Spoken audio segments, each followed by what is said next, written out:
Legends of cryptids can be found in nearly every culture. Sometimes these legends of these creatures are brought over from immigrants' homelands. Other times, we learn of certain legends from the Native Americans. The Nain Rouge, French for red dwarf, has multiple origins, as Native Americans and French already have versions of this creature in their culture. Let's explore the legend of the Nain Rouge together. The Nain Rouge, also known as the Demon of the Strait, is a legendary cryptid most popular in Detroit, Michigan. Anytime the Nain Rouge is said to be close, it brings destruction and misfortune. In the early 1700s, Detroit was founded as a French settlement by Antoine Cadillac. We think that the Nain Rouge comes from French stories of the Luton, a type of hobgoblin, and Native American legends that mention an impish offspring of the stone god. As the legend goes, Antoine Cadillac was told of the Nain Rouge's arrival in Detroit and was warned by a fortune teller to do what the creature says. Well, Antoine confronted the creature, and instead of appeasing it, he struck it with his cane.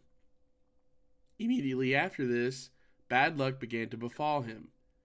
He was accused and charged with abuses of power and sent back to Louisiana. As if that wasn't enough, he eventually ended up returning to France, where he was briefly imprisoned, and then eventually he lost all of his fortune. The first piece of recorded history that talks about the Nain Rouge comes from Marie Hamlin's 1883 Legends of Detroit, where she described the Nain Rouge as a dwarf who was, quote, red in the face with a bright glistening eye, and instead of burning, it froze. A gleam from this being dazzled and bewildered everyone, end quote. Some scholars believe that the legend of the Nain Rouge comes from the Native American belief system. These scholars also think that the French colonists simply appropriated an old Native American legend about a spirit that travels the earth. Even though the legend of the Nain Rouge tells the story of Antoine Cadillac and his bad luck, we don't have any record of the Nain Rouge existing during the 1700s. Marie Hamlin's book is the first recorded mention of the Nain Rouge, and that was in 1883. Over the centuries, locals in Detroit believe the Nain Rouge has meddled in the affairs of humans. In 1763, after the Battle of Bloody Run, the Nain Rouge was spotted dancing on the corpses of the dead. In the War of 1812, Detroit had surrendered, which was blamed on the Nain Rouge. Even in recent history, there have been sightings of this infamous creature. In 1967, just before the Detroit riots, 2 utility workers claimed to have seen the Nain Rouge. The legend of the Nain Rouge has and always will be a story for Detroit to tell.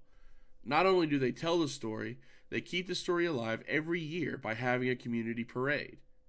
The Marche des Nain Rouge is a parade in which Detroit symbolically chases the imp out of the city.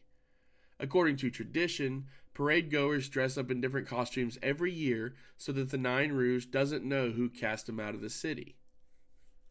Whether or not the Nain Rouge is real is up to you to decide, but I do find it interesting that an entire culture is developed around this legend in Detroit. I can't wait to see how this story evolves as we enter the future.